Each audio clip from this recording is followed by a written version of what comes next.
The rain hammered against the war room windows like bullets against steel.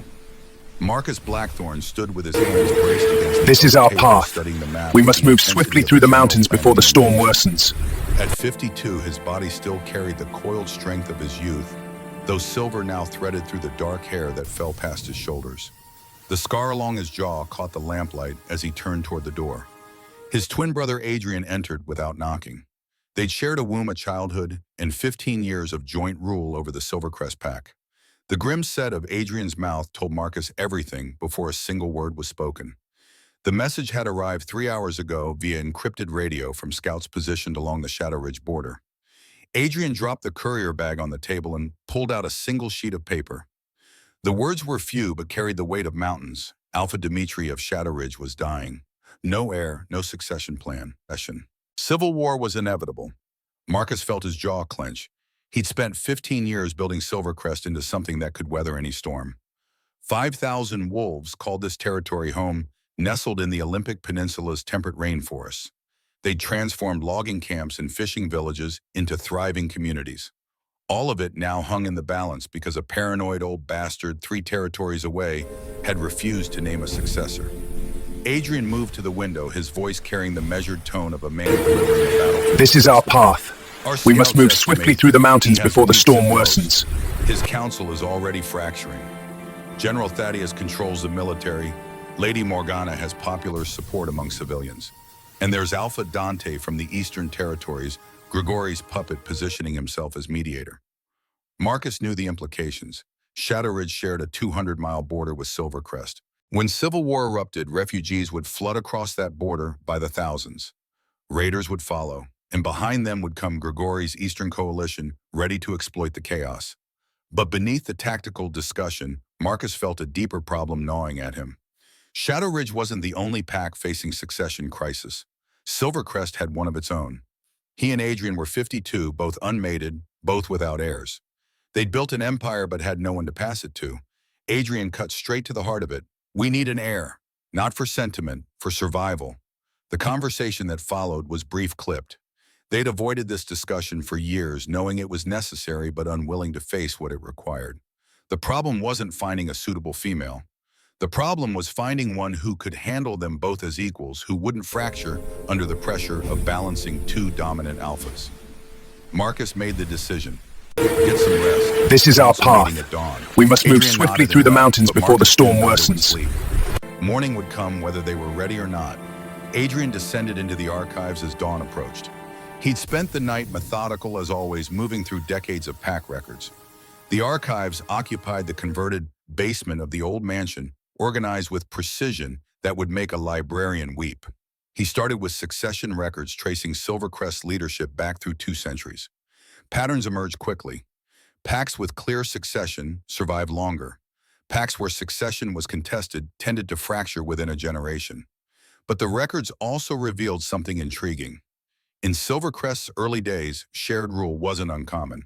Twin alphas appearing in the bloodline every few generations. The pack had adapted, developing traditions that recognized dual leadership as legitimate.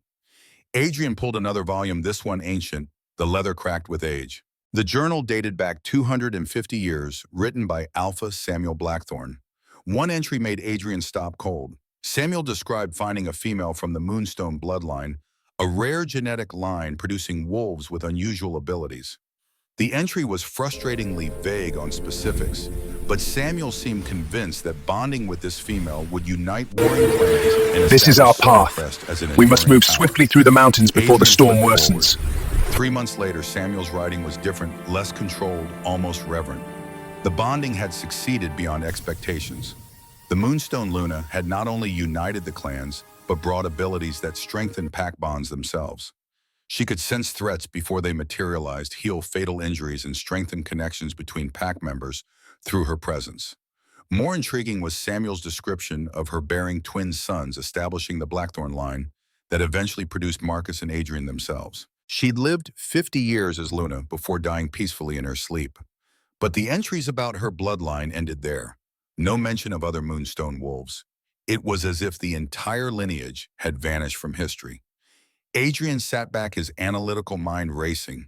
If the Moonstone bloodline still existed, if even one wolf carried those genetics, bonding with her would solve multiple problems simultaneously. Succession crisis resolved. Pack gains a Luna with abilities that could strengthen them from within. And if the old records were accurate, twin alphas bonding with a Moonstone Luna created an unbreakable power structure. He continued searching, pulling every document that mentioned Moonstone or unusual abilities. This is our path. Mostly We must dead move ends, swiftly through the but mountains one before the storm document tucked worsens. between geological surveys made him freeze. A birth certificate dated 21 years ago. Mother Catherine Thorne, Father James Thorne Beta to Alpha's Marcus and Adrian Blackthorne. Child Emma Rose Thorne, Catherine Thorne, the same name as Samuel's Luna. Adrian pulled personnel records. James Thorne had served loyally for 3 decades. His mate Catherine had died when their daughter Emma was 3. Official cause childbirth complications. Except Emma was 3 when her mother died, which made that explanation impossible. Adrian felt pieces clicking into place. Catherine Thorne hadn't died from childbirth complications. She'd been murdered, which meant her daughter Emma, currently living quietly in the compound, working in the Pack library, might be the last living Moonstone descendant, might be the solution to everything. He gathered documents and climbed back up as the sun broke over the mountains. Marcus was in the training yard running drills with young warriors. Adrian handed him the documents without preamble. Marcus read, standing right there, his expression shifting from curiosity to shock. When he looked up, his silver eyes were sharp with questions. The daughter, Emma. You're certain? Adrian nodded. The bloodline fits. Catherine's This death is our suspicious. path. We And must if you move look at swiftly through Emma's the mountains behavior, before the there are storm indicators. worsens. She's worked with Omegas for years, helping naturally. Pack members gravitate toward her. I've seen her mediate disputes just by being present. We dismissed it as personality, but it might be ability. Marcus handed the documents back. You're talking about claiming James's daughter, my closest advisor's only child. I'm talking about securing our succession and gaining a Luna whose bloodline suggests she could strengthen the Pack from within. Marcus turned away, processing. Adrian knew his brother well enough to recognize the conflict. James Thorne was more than Beta, he was Marcus's friend. Approaching him with a plan to claim his daughter would test that friendship unpredictably. But the alternative was watching everything crumble because they'd failed to secure succession.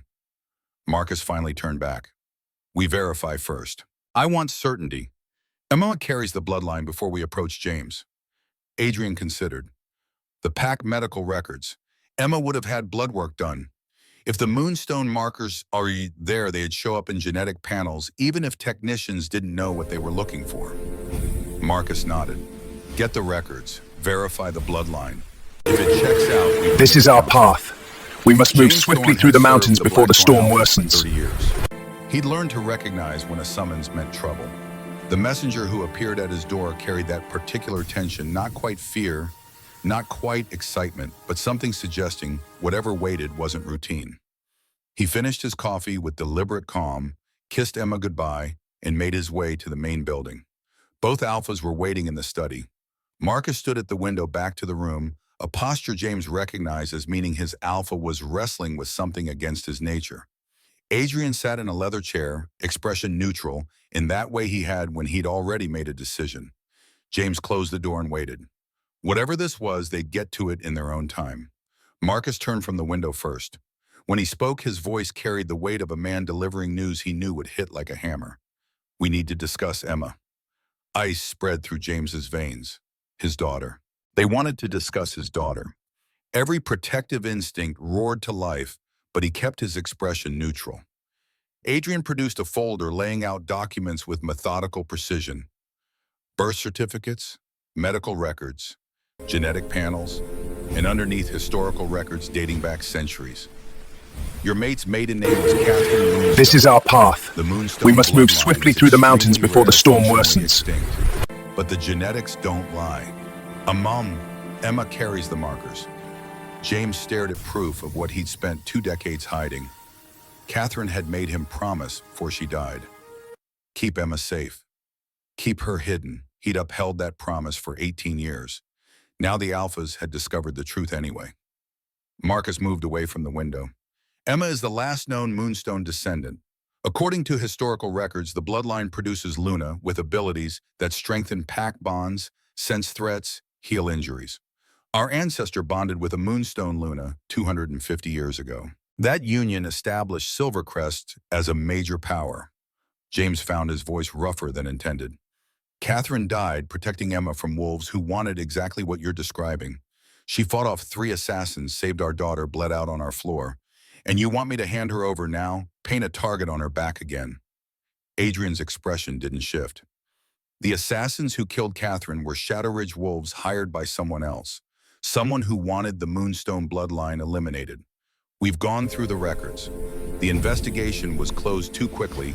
Evidence mishandled, witnesses disappeared. Whoever This is ordered our the hit path. had resources We must move and swiftly reach. through the mountains They're before the still storm out there, worsens. and eventually they'll realize Emma exists.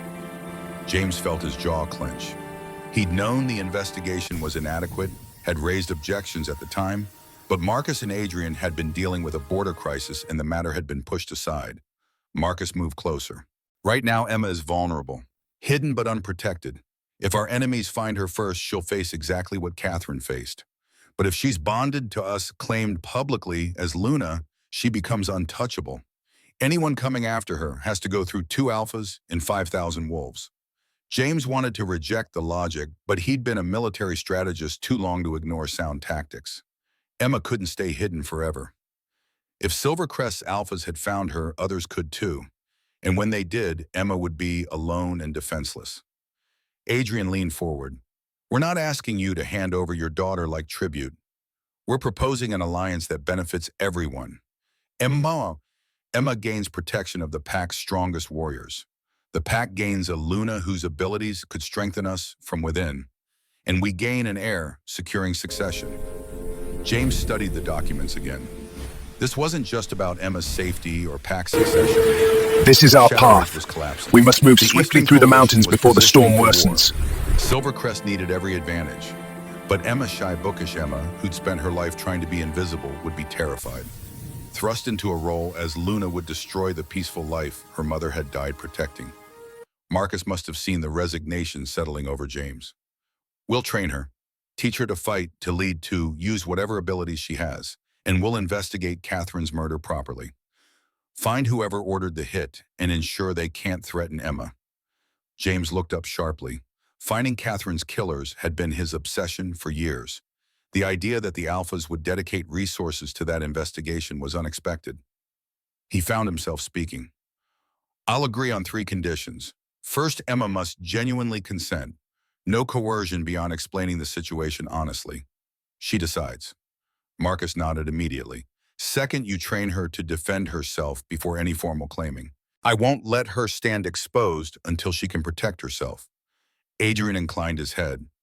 Third, you investigate Catherine's murder. I want to know who ordered the hit, and I want them dealt with before Emma stands as your Luna. Both Alphas agreed without hesitation. Marcus extended his hand. James took it, sealing an This is our agreement that would path. reshape all their We must futures. move swiftly through the James mountains left before the storm feeling like worsens. he'd aged a decade. He needed to talk to Emma, needed to tell her about her heritage, her mother's real cause of death, the danger she'd been living under. The thought filled him with dread, but the alternative was worse. He found Emma in the library working at her usual table near the windows. She had historical texts open around her, making notes in her precise handwriting. She looked up when he approached, smiling in that gentle way that made everyone around her feel calmer. Moonstone ability, James realized.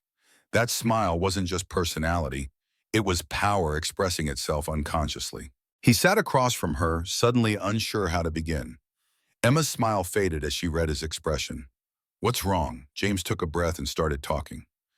Catherine's real cause of death, the Moonstone bloodline, the Alphas' proposal, the danger Emma had been living under. He watched his daughter's face cycle through shock, disbelief, horror, and finally a kind of numb acceptance. When he finished, Emma sat silent. Her hands were folded on the table, knuckles white. When she finally spoke, her voice was smaller than he'd ever heard it. Mom died protecting me. You've been protecting me ever since. Now you're asking me to stop hiding. What if I This say is our no? path. James had been We must dreading move that. swiftly through the mountains Then before you'd the storm stay here and worsens. hope nobody finds you. Eventually someone will. When that happens, you'll face assassins alone. I'll fight to protect you, but it won't be enough. Your mother was stronger than me, and it wasn't enough for her either. Emma flinched. What if I run?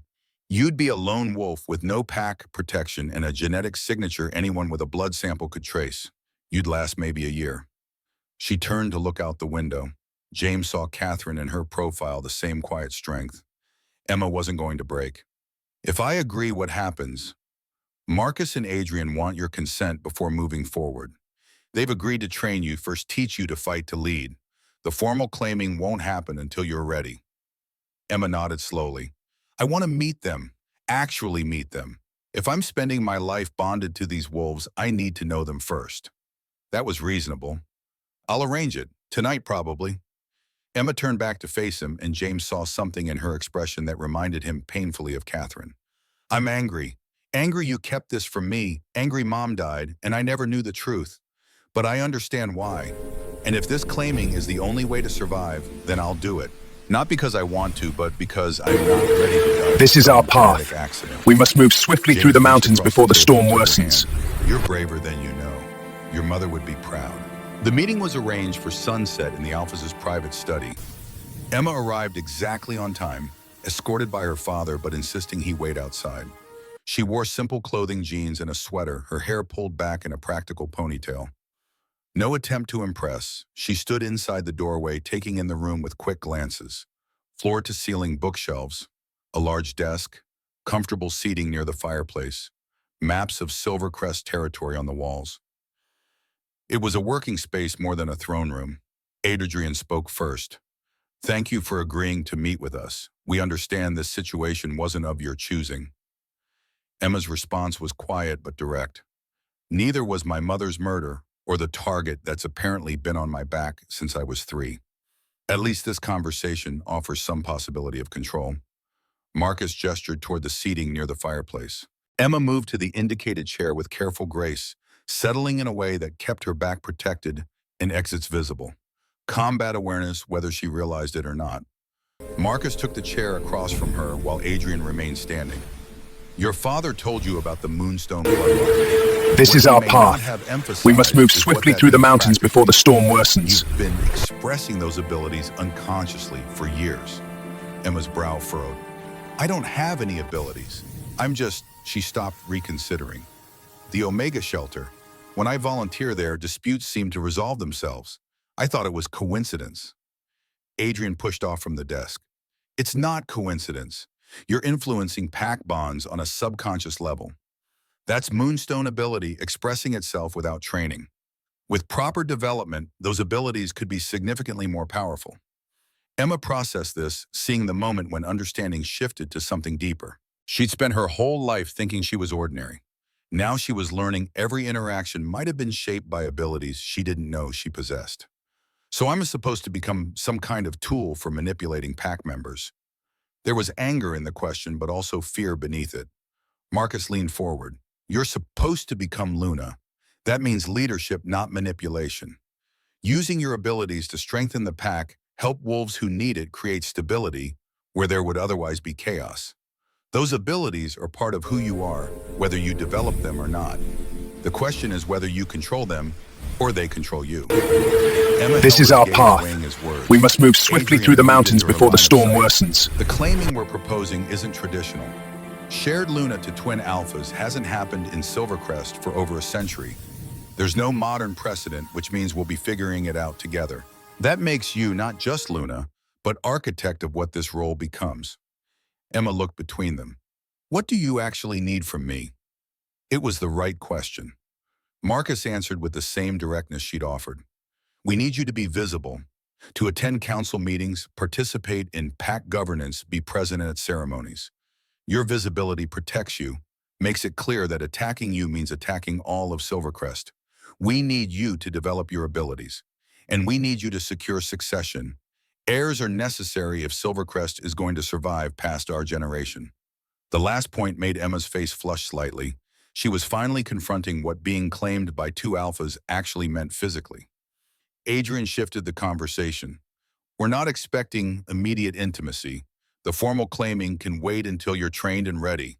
What we need now is your agreement in principle, acknowledgement that this alliance serves everyone's interests. Emma sat silent for a long moment.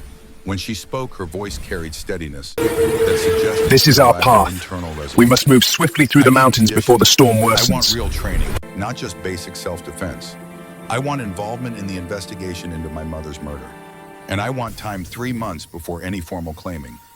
3 months to learn what being Luna means. Marcus exchanged a glance with Adrian. Agreed, all 3 conditions. The conversation continued for another hour. Emma asked intelligent questions about council dynamics, pack politics, current threats. Marcus found himself genuinely engaged, impressed by how quickly she grasped complex situations. When she finally left, Marcus felt cautiously optimistic. Emma wasn't what he'd expected. She had strength independent of her bloodline intelligence that would serve her well and enough self-awareness to recognize her own limitations. Adrian joined him at the window. She'll do. Question is whether we can keep her alive long enough to matter. Marcus watched Emma cross the courtyard below. We'll keep her alive, whatever it takes. The training began the next morning at dawn. Emma showed up, still looking half asleep, dressed in workout clothing James had acquired overnight. The first week was brutal. Marcus pushed her through combat drills that left her gasping and bruised. Emma surprised him by not breaking. She got frustrated, This is our exhausted, path. occasionally angry We enough must move to snap swiftly at through the him, mountains but before she the didn't storm quit. worsens. By week 2, she was showing real improvement. Her reflexes were sharper, her awareness expanding. She'd never be a warrior in the traditional sense, but she was developing tactical thinking that could keep her alive when pure combat skill failed. Adrian handled the other half of her education, teaching pack law and political maneuvering with methodical precision. Emma absorbed information like a sponge, asking questions that revealed she was thinking several steps ahead. The bond between the 3 of them began forming during those training sessions, built on mutual respect. Marcus valued Emma's refusal to quit. Adrian appreciated her analytical mind, and Emma slowly started to see them as more than just alphas demanding her service. The first real test came during month 2. Emma had been attending council meetings, mostly observing. A territorial dispute came before the council that threatened to splinter into violence. 2 families both claimed rights to a valuable timber tract. The council was deadlocked, 6 members supporting one family, 5 supporting the other. Marcus was about to impose a decision by Alpha authority when Emma spoke up. What if neither family gets exclusive rights? The council turned to look at her. Emma didn't back down. The dispute exists because both This is our families need the path. timber revenue. We must move What if swiftly we through the establish mountains a before the storm cooperative worsens. system? Both families work the tract together, split revenue proportionally. It requires cooperation, but it also means neither family is left desperate. Elder Thomas responded with condescension. That assumes both families will cooperate, which seems unlikely given they've been feuding for 3 generations. Emma's response was calm. It assumes both families prefer profit over pride.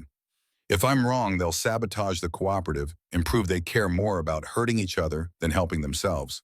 At which point, the alphas revoke access entirely, creates incentive for cooperation backed by consequences. The proposal passed 8-4.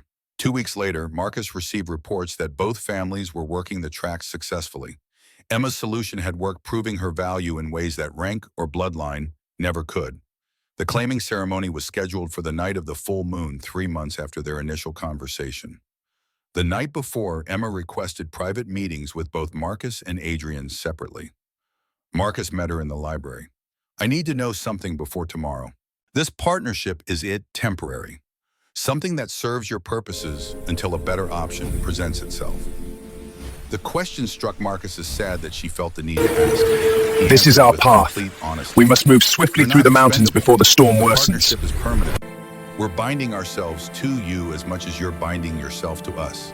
We need you to succeed, which means we're invested in your success. Not because you're a tool, but because you're a pack now, one of us. Emma studied his face, searching for deception. Some tension in her shoulders eased. I'm still scared. Not of the ceremony itself, but of failing. Of not being enough. Of letting down the pack or getting someone killed because I made a wrong decision. Dread coiled in Marcus's gut at the vulnerability in her admission. Fear means you understand the stakes. Leaders who aren't scared are either lying or dangerously incompetent. You'll make mistakes, we all do. The question is whether you learn from them. So far, you've proven you can. That's enough. The claiming ceremony began at moonrise, attended by the entire pack and representatives from allied territories. Emma wore white silk, her hair arranged to display her neck in symbolic vulnerability and trust. She walked to the ceremonial platform alone, head high. Marcus and Adrian stood waiting. The ceremony followed ancient protocols. Each cut their palms, then Emma did the same. They pressed bleeding hands together. Blood This is our path. words were spoken. We must move that swiftly bound through the them mountains before the biology, storm magic, worsens. and formal pack recognition. The moment their blood mixed, Marcus felt something shift, an awareness that extended beyond normal pack bonds, letting him sense Emma's location and emotional state with uncomfortable clarity. She was terrified, trying to hide it but failing. They drank from a shared chalice, sealing the bond. Ancient magic activated, tying three wolves together in ways that couldn't be undone. Marcus felt the bond solidify. Emma would always be able to sense him and Adrian now. The moment the ritual completed, cheers erupted from the assembled pack. Their Luna was claimed succession secured. But even as celebration began, Marcus felt warning prickle up his spine. The ceremony had gone too smoothly. His combat instincts screamed that something was wrong. Adrian appeared at his shoulder. Feel it too. Something's off. Marcus scanned the crowd. Nothing obvious. Everything normal, which was exactly what worried him. The attack came from inside. Windows shattered as 6 wolves crashed into the great hall, moving with coordinated precision. Marcus's combat reflexes took over instantly. He shoved through the crowd toward Emma Adrian, moving in parallel. The assassins were already heading for her, bypassing easier targets. Marcus reached the first This is our assassin before path. the wolf could We close must with move Emma. swiftly through the mountains fight before the was storm brief and worsens. brutal. Marcus dropped the first one with moves that resulted in a broken neck. Adrian took out a second. That left 4 converging on Emma, who'd frozen in shock. Then Emma moved, not with skill but with desperate efficiency. She used everything Marcus had taught her environment as weapon targeting vulnerabilities, buying time. She threw a chair, followed with a kick to the knee. The assassin went down. The other 3 adapted, splitting up to attack from multiple angles. Emma couldn't handle all 3, but she was buying precious seconds. Marcus reached her as the first assassin recovered, inserting himself between Emma and threat. Adrian took the second from the side, and pack warriors swarmed the third. The fight lasted 90 seconds. When it ended, 5 assassins were dead, and 1 was badly injured but alive. Emma stood with her back against the wall, breathing hard, uninjured, but in shock. Her white dress was splattered with blood. Marcus moved to Emma, blocking her from view. "You're safe. It's over. You did well." Emma's eyes focused on him. She'd survived. She'd actually fought back and survived. The realization steadied her. She straightened and turned to face the assembled pack. "I'm all right. Thank you for your intervention." Her voice carried This is our clearly path. projecting calm. We must move She swiftly probably through the could feel. mountains before the storm Marcus worsens. felt his respect deepen. Adrian had secured the surviving assassin. Marcus moved to join him. The assassin's eyes held resignation. Adrian's voice carried cold precision. "Who sent you?" The assassin smiled, blood staining his teeth. "You'll never find him. The Moonstone line ends tonight." He bit down hard. Poison capsule. The assassin convulsed and went still. Marcus straightened, surveying the carnage.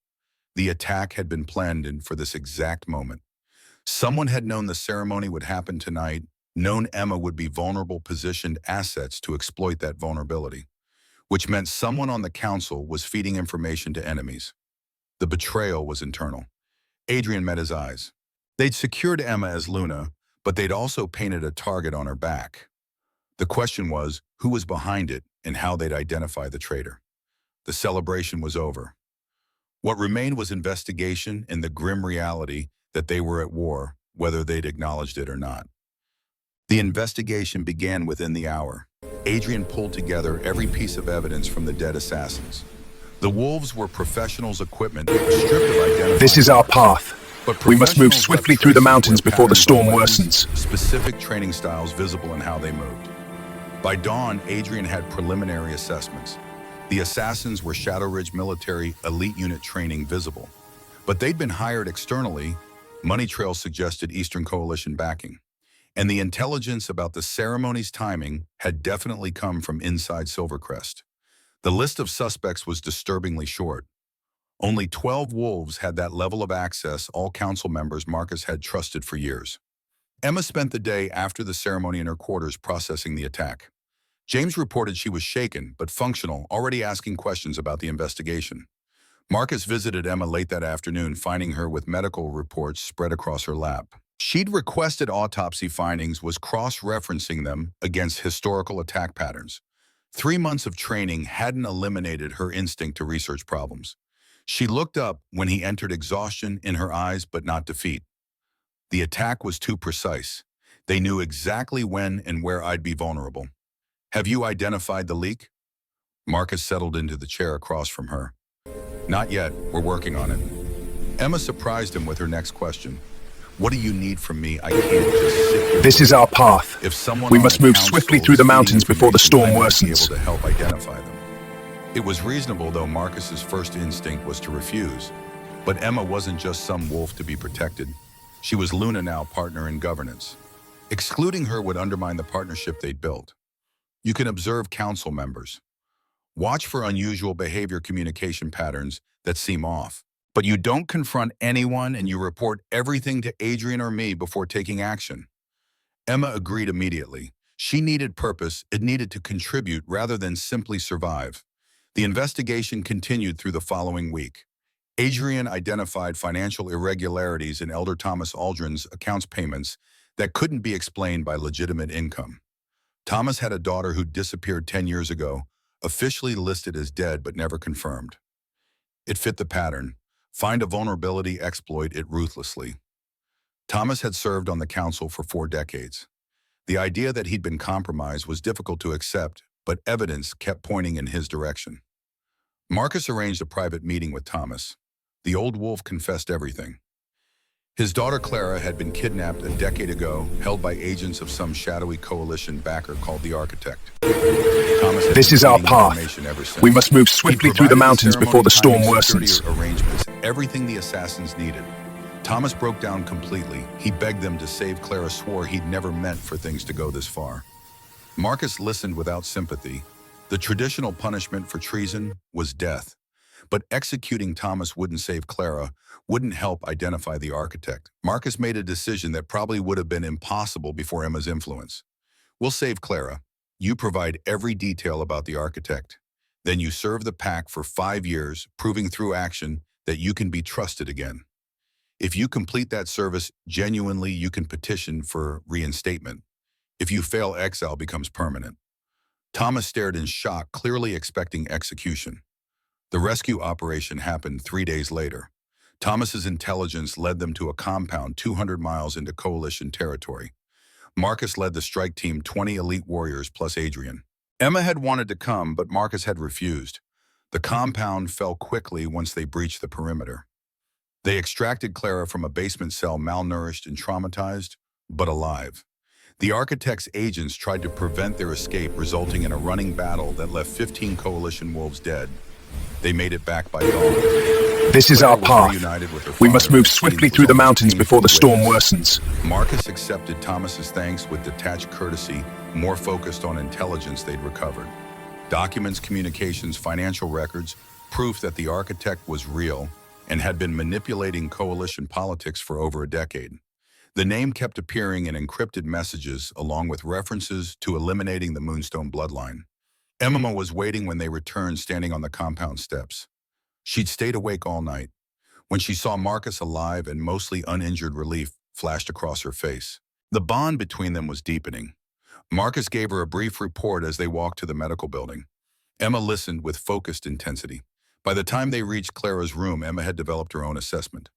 Rescuing Clara weakens Thomas's leverage, but it also signals to the Architect that we're willing to conduct operations deep in coalition territory. That changes strategic calculus, makes us look more aggressive, possibly prompts coalition response we're not ready for. Marcus stopped walking. 3 months ago, Emma had been a frightened girl.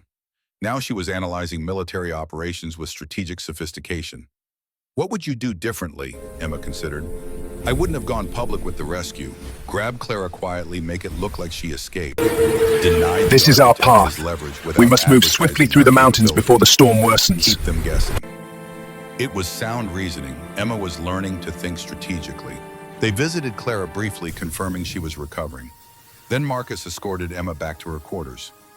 At her door, Emma turned to face him. Thank you for saving her.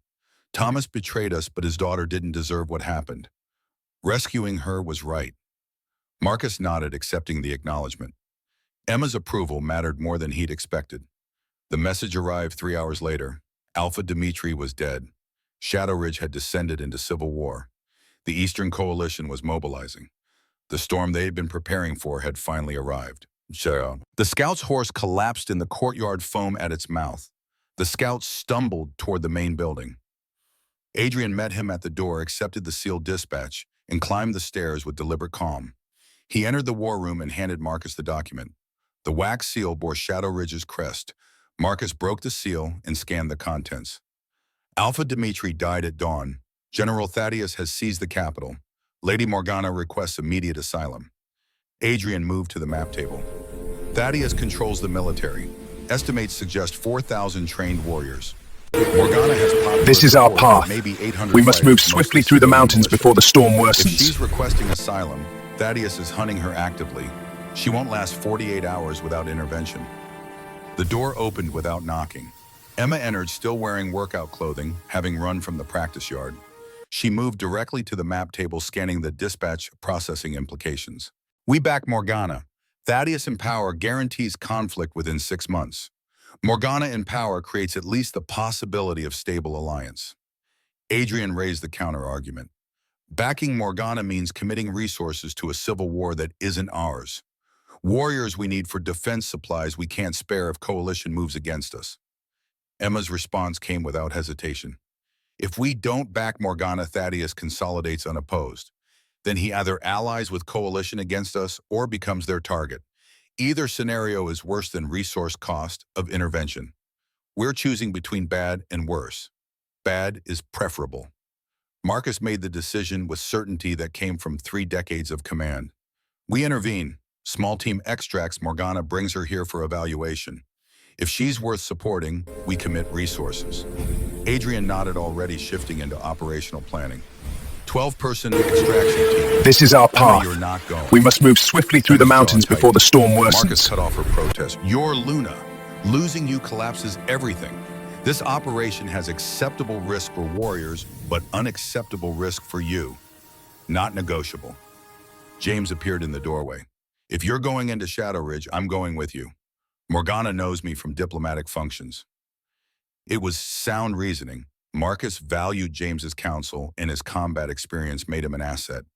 The extraction team assembled within 2 hours. They departed at dusk, moving through forest with practiced efficiency. The border between Silvercrest and Shadow Ridge was porous. The team used routes that avoided control points. Shadow Ridge territory showed signs of neglect everywhere. Overgrown trails, abandoned settlements, infrastructure decaying. Dimitri had spent his final years focused on military strength while letting everything else deteriorate. They encountered refugees 20 miles past the border. Families fleeing the capital, carrying whatever possessions they could manage. Marcus let them pass unmolested. His mission was extraction, not refugee management. James moved beside Marcus. This is what happens when succession fails. Everything Dimitri built collapsing because he refused to name an heir. This is our path. We must move swiftly through the mountains before the storm worsens. Sobering. Silvercrest could easily have ended up like this. They reached Morgana's position by midnight. Intelligence had placed her in a fortified manor house 30 miles from the capital. The manor was burning when they arrived, Thaddeus's forces having attacked an hour earlier. Bodies littered the approach. Marcus signaled the team to spread out. The attack was recent enough that Thaddeus's forces might still be in the area. James spotted movement in the tree line north of the manor. They found Morgana and her personal guard, maybe 20 wolves total, injured and exhausted, preparing for a last stand. Lady Morgana was younger than Marcus had expected, maybe 38. Her eyes carried the hardness of someone who'd watched friends die. She recognized James immediately. Beta Thorn, interesting time for a diplomatic visit. James stepped forward. I received your asylum request. Alpha Marcus Blackthorn is here to extract you, but we need to move now. Thaddeus's forces are maybe 10 minutes behind you. Morgana's expression cycled through surprise and reluctant acceptance. She gestured to her remaining fighters. The extraction became a running battle when Thaddeus's pursuit force caught up 5 miles from the border. Marcus had been expecting it. Thaddeus wouldn't let Morgana escape without effort. This Marcus's is our team was path. outnumbered 3 to We 1, must move but swiftly they through the had better mountains before the training. storm The fight worsens. lasted 7 minutes before Marcus's team broke contact. They left 8 of Thaddeus's wolves dead paid for, with 3 wounded on their side. They crossed into Silvercrest territory just before dawn. Thaddeus's forces stopped at the border. Morgana collapsed when she realized they were safe, adrenaline crash hitting hard. The team returned to the compound with Morgana and her survivors. Adrian met them at the gate. Emma stood behind him, relief visible despite efforts to maintain composure. Morgana was given quarters in the guest wing. She'd need to recover before negotiations could begin. The council meeting 3 hours later was contentious. Elder Thomas argued against intervention with the passion of someone trying to prove renewed loyalty. Several other members agreed, pointing out limited resources and unlimited threats. Emma waited through 30 minutes of debate before speaking. "We're not intervening in a foreign civil war. We're managing a border crisis that will consume us whether we acknowledge it or not. Thaddeus in power means aggression and eventual conflict. Morgana in power means possibility of stable alliance. The resource cost is high, but the alternative cost is higher. We're choosing between expensive and catastrophic." The logic was sound. The vote passed 75. This is our path. Silvercrest would back We must move Morgana's swiftly claim, through the providing mountains military before the storm support in worsens. exchange for alliance and trade agreements. Morgana was summoned that afternoon for preliminary discussions. Adrian handled formal negotiations. Morgana would receive 1,000 Silvercrest warriors, along with supplies and intelligence support. In exchange, Shadow Ridge would enter formal alliance with Silvercrest. Morgana accepted with minimal haggling, recognizing she had limited leverage. The campaign to install Morgana as Shadow Ridge's alpha began within a week. Marcus led the combined force of 1,000 Silvercrest warriors. Morgana's original survivors. The 20 wolves from the extraction had been joined by several hundred defectors who'd rallied to her cause once word of her rescue spread through Shadow Ridge territory. Intelligence reports suggested more fighters were abandoning Thaddeus's collapsing regime daily. The first engagement happened at a fortified town 50 miles inside Shadow Ridge. Thaddeus had positioned 500 warriors there. Marcus studied the defenses from concealment. The town was defensible but not impregnable. Morgana joined him at the observation point. Thaddeus is stretching his forces thin. He's defending multiple strong points simultaneously rather than concentrating at the capital. It's the strategy of someone afraid of losing territory. This is our path. Thaddeus We must was move reacting swiftly through the rather than mountains before the storm dictating worsens. pace. The assault began at dawn. Marcus led the main thrust from the south, while Morgana's growing forces attacked from the east. It was textbook combined arms tactics. The battle lasted 4 hours. Thaddeus's forces fought hard but were overwhelmed. Marcus took the town with acceptable losses, 63 warriors dead, out of nearly 2,000 engaged. Word spread quickly through Shadow Ridge. Morgana had returned with Silvercrest backing, was winning engagements. Fence-sitters began defecting, bringing resources and intelligence. The momentum was shifting. Marcus pushed forward aggressively, hitting 3 more strong points in rapid succession. Within 2 weeks, they'd advanced to within 30 miles of the capital. That was when Thaddeus made his move. The attack came at midnight, hitting Morgana's forward camp with overwhelming force. Thaddeus had pulled warriors from defensive positions across Shadow Ridge, concentrating everything for a single decisive engagement. Intelligence suggested he'd committed over 3,000 fighters. Marcus woke to sounds of combat and reacted with instincts honed through decades. The battle became chaos quickly. Marcus organized defensive lines by force of will, directing warriors into positions that created overlapping This is our fields of path. fire. We must move Morgana's swiftly through the forces mountains fought before the storm beside worsens. Silvercrest warriors. Morgana herself was in the thick of fighting rallying fighters who were breaking holding positions that should have collapsed. She was earning respect through action. The battle turned when Marcus identified Thaddeus himself in the combat zone. The general was leading from the front, trying to achieve breakthrough through personal example. Marcus directed 20 of his best fighters toward Thaddeus's position, creating a kill zone. Thaddeus chose to fight. He was skilled, but he wasn't Marcus's equal. Marcus put Thaddeus down with moves that looked simple, but required decades to execute properly. The general died with weapon in hand. Thaddeus's death broke his force's cohesion. Wolves who'd fought ferociously when their alpha was alive lost purpose. Some continued fighting until killed. Others fled. The remainder, maybe 1,000 fighters, surrendered to Morgana. The capital fell 2 days later without significant resistance. Morgana was crowned Shadow Ridge's Alpha in a ceremony that mixed traditional protocols with practical necessity. Marcus attended the coronation but departed immediately. The campaign had taken 3 weeks, cost 117 Silvercrest warriors, and achieved exactly what he'd intended: a stable neighbor instead of hostile chaos. He returned to Silvercrest to find the situation had This is our path. in his absence. We must move swiftly through the mountains before the storm Coalition, worsens. by Shadow Ridge's civil war, had mobilized forces along Silvercrest's eastern border. Intelligence suggested 8,000 coalition warriors were preparing for invasion. Adrian had been managing the threat, deploying defensive forces and coordinating with allied packs. But 8,000 attackers against Silvercrest's remaining defensive capacity was a losing proposition. Emma had been working the diplomatic angle. She'd reached out to neutral packs, offering trade concessions and mutual defense agreements. Several had agreed in principle, but getting formal commitments required demonstrating that Silvercrest could actually win. The strategic challenge was complex. Direct military confrontation would be catastrophic, but appearing weak invited attack. They needed to project strength without triggering conflict. Marcus convened a strategic planning session with Adrian and Emma. The solution that emerged was risky but potentially effective: a combination of military demonstration, intelligence manipulation, and diplomatic outreach designed to convince coalition leadership that attacking would cost more than victory was worth. They executed the plan over 3 weeks. Marcus conducted large-scale military exercises along the This is border, our path. displaying We must move combined swiftly Silvercrest through the and mountains Shadow before the Ridge storm forces that worsens. suggested greater capability than actually existed. Adrian leaked carefully crafted intelligence about defensive preparations. Emma worked diplomatic channels, convincing several neutral packs to publicly announce defensive agreements with Silvercrest. The coalition's response was gratifying. Intelligence showed confusion at command level, strategic disagreements about whether invasion remained feasible. Marcus watched the coalition's mobilization slow and stall. The breakthrough came when Alpha Theron of the Northern Reaches withdrew from the coalition. Theron announced publicly that he'd entered defensive pact with Silvercrest. It was exactly the kind of defection Emma had been engineering, and it created cascading effects. Within days, 2 more packs withdrew.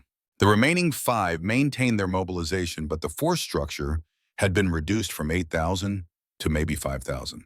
Still dangerous, but no longer overwhelming. Marcus watched the coalition's mobilization gradually disperse. They'd avoided catastrophic war through diplomacy and strategic deception. The compound had settled back into peacetime routine when Emma delivered news that changed everything. She summoned Marcus and Adrian to a private meeting. Her expression carried a mixture of joy This is our and path. apprehension. We must move Pregnant, swiftly through the mountains healer before the storm confirmed worsens. this morning. Twins. The words hung in the air while Marcus processed implications. Pregnancy meant vulnerability during later stages. It meant succession was secured in the most fundamental way. It also meant danger. Historical records suggested moonstone pregnancies were complicated. Adrian's response was characteristically analytical. The healer gave you probability assessments. What are we working with? Emma's hand moved unconsciously to her stomach. Historical survival rate for moonstone twin pregnancies is approximately 60%. One twin typically doesn't survive to term, and there's elevated risk to the mother during delivery. Marcus felt ice spread through his veins. 60% survival meant 40% failure odds that would be unacceptable in any military operation. He crossed the distance and pulled Emma into an embrace. We'll find a way. Whatever resources we need, whatever specialists can help. 40% failure rate is unacceptable. Emma's arms came around him. She was carrying his children, his and Adrian's both, and the thought of losing her was intolerable.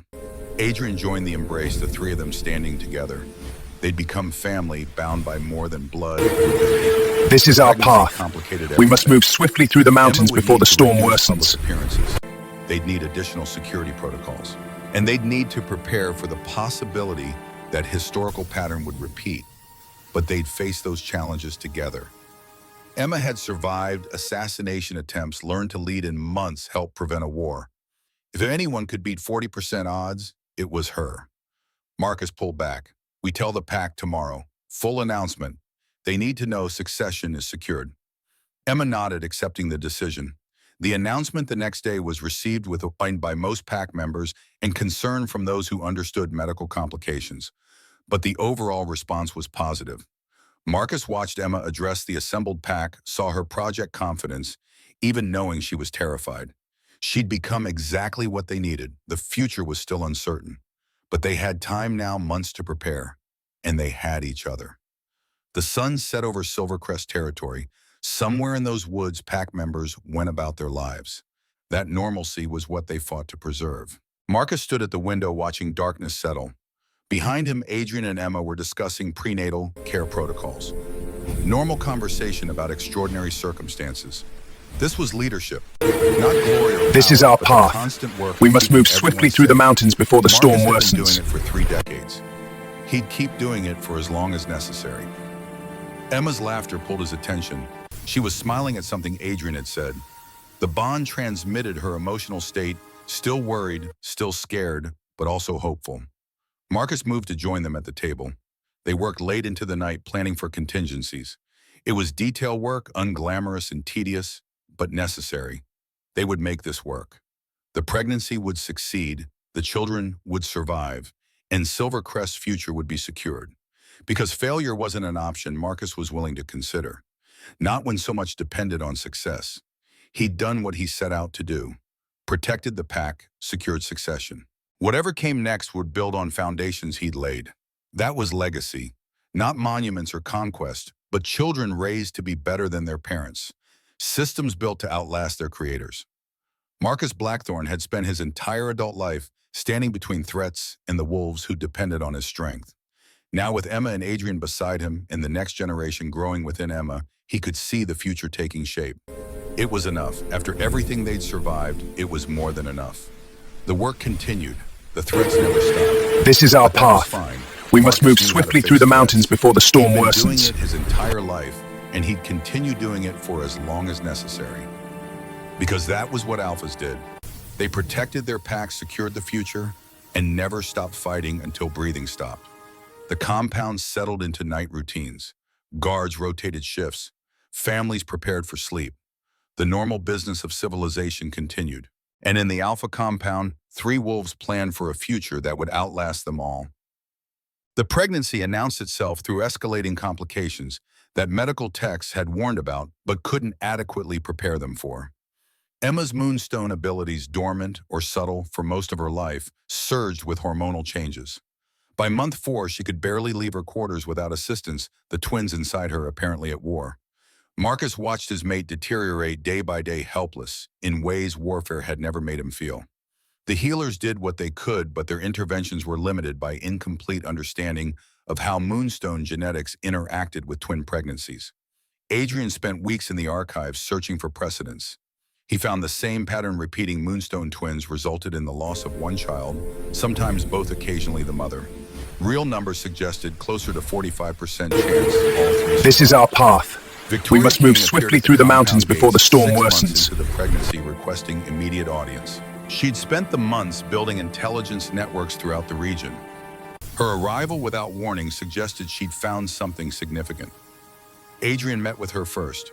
When he emerged 2 hours later, his expression carried particular tension. He found Marcus in the training yard. She found references to a ritual in Shadow Ridge archives. 500 years ago, a Moonstone Luna faced the same crisis. The solution was power split, dividing the Moonstone abilities between the twins. It balanced them, prevented the conflict, killing them both. Marcus processed the information, looking for the catch. What's the cost? Tension knotted Adrian's shoulders. The ritual drains the mother's power completely. The historical Luna survived, but barely. She lived another 10 years, but never regained her abilities. The text suggests the power drain plus physical stress nearly killed her. Marcus felt tension coiling in his gut.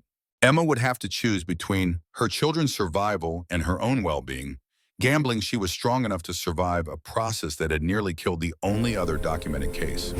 He found Emma in her quarters that evening, surrounded by medical texts. She'd clearly been researching. This is our path. We When must move Marcus swiftly entered, through the she looked mountains up before the with an storm expression worsens. that combined determination and resignation. I know about the ritual. Victoria brought me copies of the original texts. Her hand rested on her swollen belly. The twins were fighting constantly now. She'd lost weight everywhere except her abdomen face gaunt with exhaustion. Marcus sat beside her. The ritual isn't guaranteed to work. You could die attempting it. Emma's response was immediate and final. I could die doing nothing.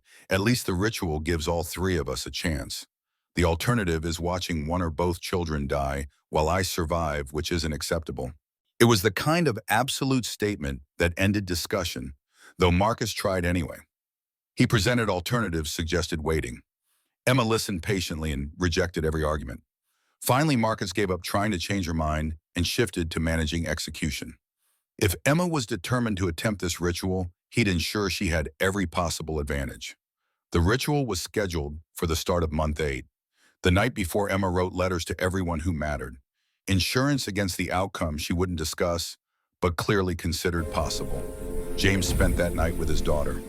Marcus gave them privacy, but monitored the bond, feeling Emma's emotional state. This is our path. Fear, we must move swiftly through the mountains before the storm The worsens. ritual began at dawn, conducted in Emma's quarters with only essential personnel present. Emma lay on a bed modified to serve as ceremonial altar. The twins inside her created visible disturbances across her abdomen. Marcus and Adrian stood on either side, close enough to intervene, but unable to prevent what was about to happen. The bond transmitted Emma's terror, mixing with determination. The healers began the ritual. Emma's hands moved to her belly, channeling abilities she'd spent months learning to control. The twins responded immediately, their fighting intensifying as power flooded into them. Emma's face went white with pain as she divided her abilities, golden light to one child, silver shadow to the other, perfect balance requiring more precision than should have been possible. The ritual lasted 7 minutes that felt like hours. Emma's power poured out in waves that became torrents. The healers monitored vital signs with growing alarm, calling out readings that suggested Emma's body was shutting down. The twins were stabilizing, their fighting stopped, but Emma was dying. Marcus felt her life force fading through the bond. His hands moved without conscious direction, grabbing Emma's shoulder with grip that might anchor her to life through sheer refusal to let go. Adrian mirrored his action. This is our path. We must move swiftly through the mountains before the storm worsens. Marcus felt his alpha power flowing through the connection drawn out by Emma's need. Adrian's power followed the two of them, sustaining Emma through biology and magic, an absolute refusal to accept her death. The healers were shouting about unprecedented phenomenon, about the bond literally keeping Emma alive. Marcus didn't care about explanations. He cared about the faint pulse he could feel, about Emma's labored breathing that continued despite impossible odds. When the ritual finally completed, Emma was alive, but unconscious, breathing shallow but steady. The twins had quieted completely, their powers balanced and separate. The healers declared cautious success, all three had survived. Marcus sagged with relief that left him shaking. They'd gambled everything on ancient ritual and desperate hope, and somehow it had worked. The cost had been devastating. Emma's moonstone abilities were gone completely, but she was breathing, and that was all that mattered. The twins were born 3 weeks later through procedures that were medically routine compared to the ritual. A boy and a girl, both healthy, both showing signs of the powers Emma had given them. The boy, Alexander, named for Marcus's grandfather, had golden eyes. The girl, Catherine, named for Emma's mother, This is our had path. silver eyes and We must shadows move that swiftly moved through the strangely mountains around before the storm them. worsens. Emma recovered slowly, her body healing from trauma that should have been fatal. She couldn't sense pack bonds anymore, couldn't heal with a touch. But she was alive to hold her children, to watch them grow, to continue serving as Luna, even without the abilities that had defined her bloodline. The pack celebrated the birth with genuine joy. Emma had given everything to save her children, literally poured her abilities into them to secure Silvercrest's future. The sacrifice resonated with wolves who understood that leadership meant giving rather than taking. Marcus watched his children grow through the exhausting blur of early parenthood. Alexander was confident and outgoing, making friends easily. Catherine was quieter, more thoughtful, spending hours watching before committing to action. Both were intelligent, both showed inherited powers in small ways, and both seemed to understand they were stronger together. The powers the twins displayed were remarkable, even in infancy. Alexander could make other children stop crying simply by being near them. Catherine's shadows moved protectively around her brother. By age 2, they were demonstrating abilities most adult wolves never developed. Emma adapted to life without her abilities with characteristic determination. This is our path. Luna with We powers must for move less than a swiftly year. through the mountains before the Most of her storm development worsens. had been through intelligence and hard work. Losing those advantages didn't fundamentally change who she was. Marcus found himself falling more deeply in love with Emma as years passed. She'd become his partner, in every sense equal in leadership, trusted advisor, mother to his children, closest friend. The claiming that had started as strategic necessity had evolved into something profound. Adrian experienced similar evolution, his analytical nature finding perfect complement in Emma's thoughtful approach. They would spend hours discussing strategy, while Marcus handled immediate crises, building frameworks that shaped Silvercrest's governance. The twins celebrated their 5th birthday with a party that drew pack members from across the territory. Alexander was gregarious and charming. Catherine hung back initially, but gradually engaged. They complemented each other perfectly. The peace that had settled over Silvercrest lasted a decade, long enough that younger pack members had no memory of earlier crises. That belief shattered when intelligence reported a new alliance forming. Alpha Anton's son of the late Grigori had spent 10 years building relationships and consolidating power. The Southern Alliance consisted of 10 packs totaling roughly 7,000. This is our warriors. path. We Not must as move large as swiftly through the previous mountains threats, before the storm but more worsens. disciplined and better led. Adrian's intelligence network reported that Anton's stated goal was revenge for his father's humiliation. The real objective was probably more practical. Silvercrest controlled the most prosperous territory, and claiming it would establish Anton as dominant alpha. Marcus convened a war council that included Alexander and Catherine, now 15 years old. Both had protested they were too young, not ready. Marcus had overruled their objections. You're heirs. That means you learn now while we're available to teach, rather than figuring things out after we're dead. The twins sat at the strategy table looking uncomfortable but determined. Alexander asked tactical questions about enemy capabilities. Catherine focused on strategic implications, asking about Anton's long-term objectives. Emma watched her children with obvious pride. She'd spent 15 years raising them to be leaders. The defense strategy that emerged was multi-layered. Silvercrest would maintain defensive positions, but the real defense would be diplomatic and economic. Emma would reach out to neutral packs. Adrian would leak intelligence about defensive capabilities. Marcus would prepare for the possibility that diplomacy failed. The Southern Alliance attacked. This is our path. Launching We must move coordinated swiftly assaults through the across mountains multiple before the border storm positions. worsens. They'd learned from previous failures, hitting hard and fast enough that Silvercrest couldn't concentrate forces for overwhelming counterattack. Marcus threw everything into holding the line, committing reserves earlier than he'd have preferred. Adrian coordinated between defensive positions. Emma managed pack governance and logistics. The fighting settled into brutal stalemate, neither side able to achieve decisive advantage. Casualties mounted as days turned into weeks. The turning point came when Catherine and Alexander, against explicit orders to remain behind defensive lines, used their combined powers to create an opening that allowed Marcus to conduct limited offensive operation. Catherine's shadows obscured their forces' movement, while Alexander's abilities kept warriors coordinated. The operation succeeded in destroying a key supply depot, forcing Anton to retreat. Marcus was furious with his children for disobeying orders and risking themselves. He was also grudgingly proud they'd identified opportunity and executed effectively. Anton requested parley 2 weeks later. Marcus attended with Adrian and Emma. Anton was younger than Marcus had expected, maybe early 30s, with his father's calculating intelligence, but without the reckless aggression. The negotiations This is were our surprisingly path. straightforward. We must move swiftly through the Anton mountains acknowledged before the he storm couldn't achieve worsens. military victory at acceptable cost, proposed peace terms that were harsh but not deliberately insulting. Silvercrest would maintain territorial integrity. Anton would withdraw forces. Both sides would enter non-aggression pact lasting minimum 10 years. Marcus accepted after token negotiation. Emma suggested adding trade provisions that gave both sides economic incentive to maintain peace. Anton agreed readily. The peace that followed was real and lasting, maintained through recognition that cooperation benefited everyone more than competition. Anton visited Silvercrest occasionally for trade negotiations, developed grudging respect for the Alphas, and eventually became something approaching an ally. The years that followed were the closest Marcus had come to actual peace. Silvercrest prospered, the twins grew into capable young adults, Threats were replaced by manageable challenges of governance. Marcus found he enjoyed boring immensely. The 20th anniversary of Emma's claiming was celebrated with ceremony that drew representatives from every allied pack and several former enemies who'd become trading partners. Marcus stood beside Emma and Adrian, watching their children, now 20 years old, and actively involved in pack leadership. This is our path. We must move swiftly through the mountains before the storm worsens. Catherine remained quieter, but no less effective. Emma had aged gracefully through the decades, auburn hair, streaked with silver, face carrying lines from years of leadership.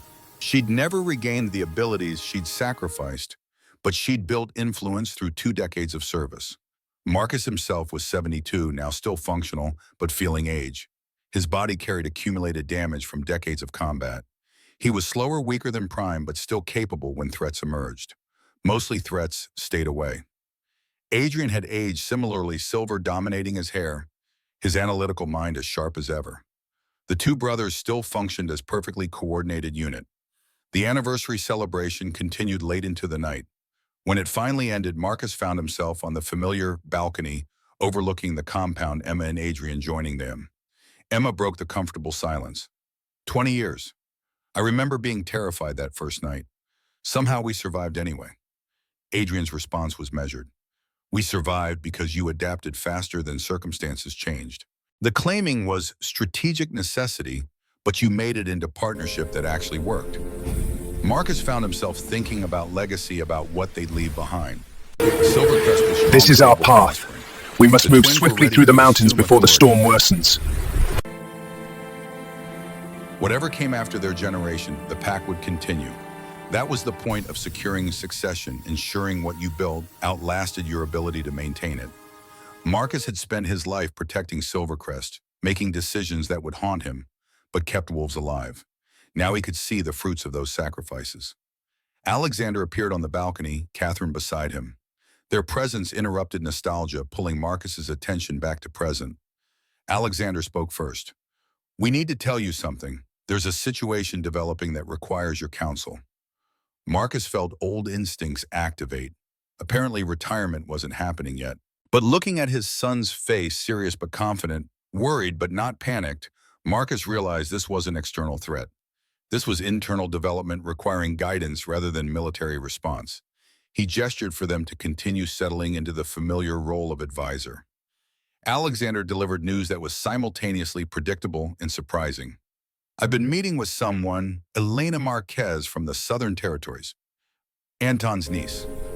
Marcus processed that information. Alexander pursuing relationship with Anton's family meant potential alliance This is our that would further path. stabilize We the must region. move swiftly through the It mountains also meant before the storm complications worsens. from wolves who remembered the war. But mostly it meant the next generation was writing their own story. That was appropriate. That was how succession worked, new leaders making choices previous generation would have approached differently. Tell us about her. Alexander's tension eased. He described Elena with detail that suggested considerable observation, spoke about shared interests and complementary approaches. Catherine added her own assessment, having met Elena, and formed opinions about whether she'd fit within Silvercrest's leadership. The conversation continued for hours, 3 generations discussing implications and possibilities. Marcus offered counsel built from decades of experience. Emma contributed perspective about managing relationships across pack boundaries. Adrian analyzed strategic implications. By the time they finished, dawn was breaking. Marcus felt exhausted but satisfied. Emma leaned against his shoulder. Comfortable intimacy developed over 20 years. Adrian stood at the railing watching sunrise. The twins had returned to their quarters, normal life continuing. Marcus allowed himself a moment of profound gratitude. 20 years ago, he'd been facing succession crisis that threatened everything. That gamble had paid off beyond anything he could have predicted. This is our Well, path. the We words must were move inadequate, swiftly through the but Emma mountains before the understood storm anyway. worsens. The bond transmitted emotional states that words couldn't capture. Adrian turned from the railing, his expression carrying the closest thing to contentment Marcus had seen from his brother in years. They'd spent their lives preparing for threats, managing crises. Now they could begin stepping back and letting the next generation handle responsibilities. That was legacy, not monuments or titles, but children raised to be better than their parents, systems built to outlast their creators, values transmitted through example. Marcus had spent 50 years building Silvercrest into something that could survive without him. Now he'd discover whether that building had been successful. The sun continued its steady climb. Wolves began emerging for daily routines. That normalcy was what they'd fought to preserve. Marcus had been managing threats for 3 decades. Now he could begin teaching others to manage them, transitioning from active leadership to advisory role. That was enough. After everything they'd survived, peace was more than enough. It was victory in its truest form, not conquest or domination, but creating circumstances where violence became unnecessary. Marcus watched the sun climb higher, feeling Emma's warmth and Adrian's This is our presence. path. We must move swiftly through the mountains before the storm worsens. Something worth protecting. The future remained uncertain. It always was, but uncertainty meant possibility rather than threat now. They'd secured Silvercrest's future. The pack would continue long after their generation had passed, carrying forward values and structures they'd established. Their children would face different challenges, make different mistakes, build on foundations previous generation had laid. That was how it should work. Not immortality for the leaders, but continuity for the pack. Marcus pulled Emma close, acknowledging truth in Adrian's earlier words. Their work was complete. Silvercrest stood stronger than any pack in the region, led by heirs prepared for challenges their parents could only imagine. But before Marcus could settle into reflective satisfaction, Alexander spoke again, his voice carrying weight that demanded attention. There's something else you should know. Elena and I have been discussing more than just personal relationship. She's brought intelligence about movements within the Southern Alliance, specifically about her Uncle Anton's succession plans. Marcus straightened old instincts, fully engaged now. Catherine stepped forward, her tactical mind clearly having processed implications her brother was about to share. Anton is planning to step down within 2 years, Catherine explained. He wants to This is our retire while he's path. still young We enough must to move enjoy swiftly it, through the but he mountains needs before to the storm ensure worsens. succession. Elena suggested a formal alliance between our families, not just trade agreements, but actual kinship bonds that would make future conflicts economically suicidal for both sides. Adrian's analytical mind was already working through the strategic landscape. A marriage alliance between Alexander and Elena would create exactly that structure. Your children would carry bloodlines from both territories, making them stakeholders in both regions' prosperity. It's elegant. Emma's voice carried the wisdom of 2 decades navigating pack politics. It's also risky. Some wolves will see it as Alexander marrying into enemy territory even though we've been at peace for 10 years. Others will worry about divided loyalties if Elena maintains connections to her birth pack. Marcus studied his son's face, recognizing the determination there. Alexander had clearly thought through the complications and decided they were manageable. That was good.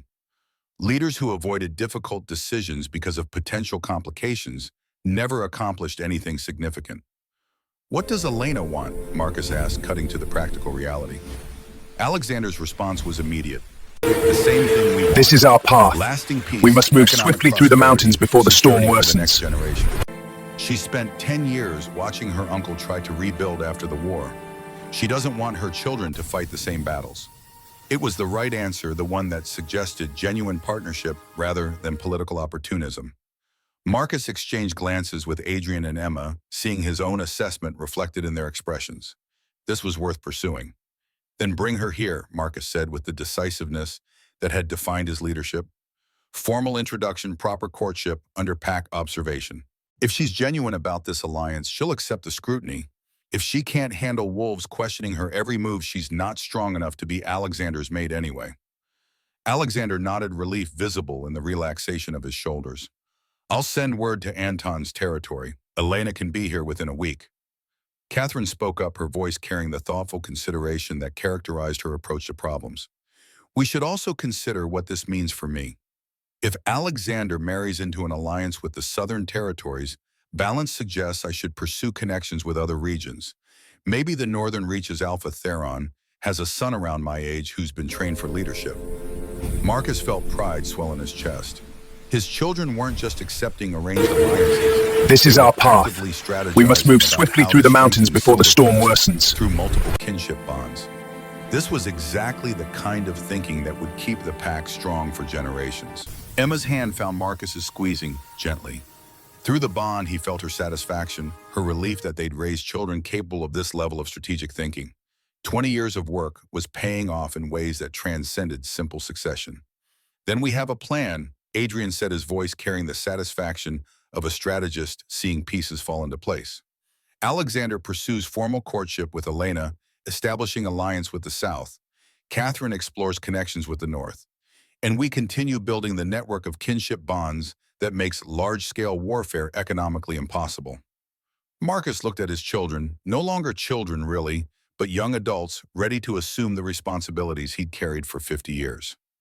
Alexander stood tall, confidence earned through 15 years of training and 5 years of active participation in pack governance. Catherine's quiet strength had developed into something formidable, her tactical mind rivaling Adrian's in its precision. They were ready. Not perfectly prepared, no one ever was, but ready enough. The transition he'd been dreading suddenly felt natural, inevitable, right? There's something I need to say. This is our path.